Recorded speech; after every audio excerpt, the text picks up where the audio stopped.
The rain was a relentless drummer on the tin roof, a rhythm that echoed the frantic beat of Jacob's heart. He was huddled in his small, cluttered apartment, surrounded by stacks of unfinished paintings, each one a testament to his unfulfilled dreams. The loneliness was a suffocating weight, as familiar as his own reflection in the dusty window. Suddenly, a sharp rap on the door jolted him. He was hesitant to answer, but curiosity gnawed at him. He peered through the peephole, expecting a delivery, a neighbor, anything but what he saw.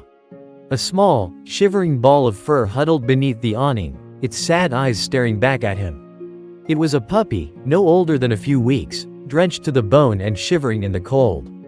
Its ears drooped, its tail tucked between its legs, and its little whimpers were lost in the downpour. Jacob knew he should just shut the door, knew he couldn't afford another mouth to feed, another burden to carry.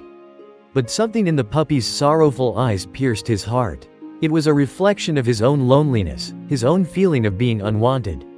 Hesitantly, he opened the door a crack. The puppy, sensing an opportunity, squeezed through, leaving wet paw prints on the floor. The moment the puppy was inside, the silence in the apartment became unbearable. The little creature whimpered, its wet fur clinging to Jacob's worn jeans.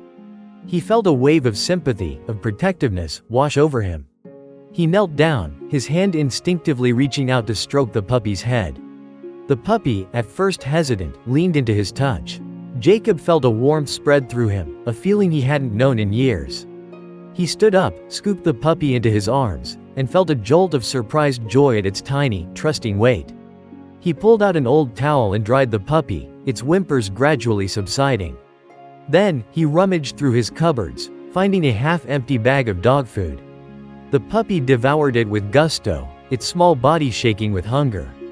As he watched the puppy eat, a surge of hope, of purpose, filled him. He realized that for the first time in years, he was no longer alone. He had a responsibility, a reason to get up in the morning, a reason to keep going. He was no longer just Jacob, the struggling artist, he was Jacob, the man with a puppy to love. Days turned into weeks, and the puppy, christened Hope, filled his life with warmth and laughter.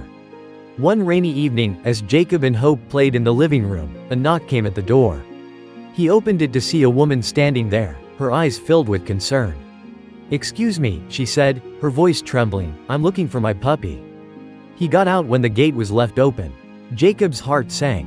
This was the woman who had abandoned Hope, the woman who had left him alone to face the storm. He looked at the puppy, its tail wagging excitedly, its eyes sparkling with joy. "I found him," he said, his voice barely a whisper. He looked at the woman, the guilt in her eyes mirroring his own. He could see the struggle within her, the desire to take Hope back, the fear of being judged. He knew what he had to do. He picked up Hope, the warmth of his furry friend radiating through him. "He's my responsibility now," he said, his voice firm, his eyes meeting the woman's. "He's found a home, a place where he's loved,